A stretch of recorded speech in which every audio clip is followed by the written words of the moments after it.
It sounds like you guys got challenged Saturday and maybe even pushed around a little bit. They responded today and had a much better performance. Oh, for sure. I think they came back out and, they're a veteran group. They know they didn't play very well on Saturday. Some of it as far as, you can't make mistakes. You can't go right when you're supposed to go left. Can't jump off sides. You can't hand them things, Defense is improving. They're getting a lot better over there. They're being, pretty daggone stingy in the run game right now, so we got to earn it. You got to go to work and you got to earn it. One side shouldn't succeed because the other side just messes up. And I felt like on Saturday we hurt ourselves as much as anything.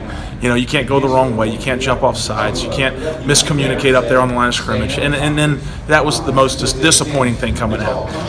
If you go the right way and you make the right calls and you do that and you get beat in a one-on-one, that's going to happen, especially in the SEC. But you got to make them earn everything. And I felt like we gave them some things there. And I think today we did a better job. I think we managed it better.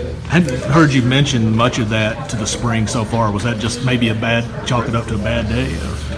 Yeah, I felt like those guys came out on defense and really played with an edge and an attitude. And I felt like, especially our first unit, didn't play quite like the edge and attitude that we have to play with.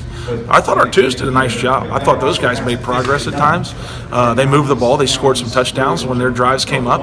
The ones, we just were choppy. We never got into a good rhythm, made too many mistakes, got behind the chains, got in third and long, where you're very predictable at that point, and you can't do that. You can't do that and be successful. You got to stay ahead of the chains. You got to be efficient on first and second down. You got to do a better job there.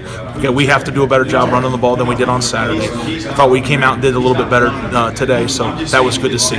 It's spring ball. We got a lot of things to work on. Got to get better. I know you just kind of touched on it, but when you hear pre-snap penalties and some of the stuff that, hey, great, it's fixable. Right. Does that also maybe frustrate you a little more because it's the little stuff, and you're like, man, if you clean that up, maybe it's not as bad of a day, and just stop stepping on your own toes, kind of thing. Absolutely. Don't shoot yourself in the foot.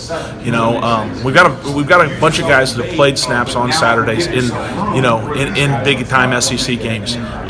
They know you can't make mistakes. Our focus wasn't what it needed to be on Saturday. So, number one, that falls on me as the O-line coach. I got to make sure those guys come out every day with the right approach, right focus. And so we'll get that corrected. There are a bunch of guys that want to get that corrected. So we're going to, like I said, today was a much better day. I thought they came out, we executed, we moved the ball, we sustained drives when we needed to in the team setting, and I thought it was a much better day today than it was Saturday. It can happen at any level, and you hate saying, the kids, and they can have off days.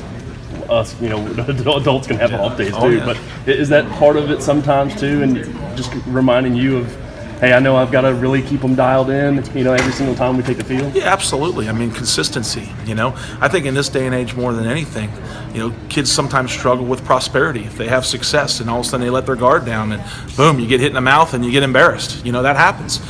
So I think it's just maintaining a good level of consistency. Hopefully with a veteran group, that's easier to do. We're one of the most experienced group, especially on the offense. Got a lot of inexperience around us. So we have to make sure every day we're dialed in and we're doing our job so we make the jobs of the other guys that are a little less with experience a lot easier. Eddie mentioned Landon. Just what's making him stand out, and how has his progression been so far? I think he played really consistent ball on Saturday. Played like we need him to play at left tackle, pass pro. He's really developing in his pass pro technique. I thought that was really good. And, he's physical in the run game. He's always been physical. But now he's really honing in on his technique and the details of the game and not just getting by with athletic ability and pure talent.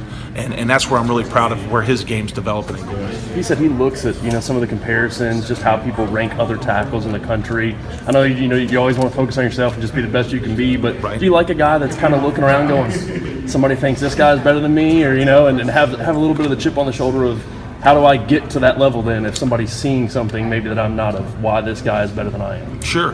You want all your guys to compete at a very high level. You want them to be competitive. Whatever motivates them on an individual basis, go for it. If that means getting up in the morning and looking at those types of things, then do it. If it just means giving yourself a pep talk before you go out there and scrimmage, do it. Whatever it takes. You want them to get out here and compete every day, and that sounds like that's something that helps them compete.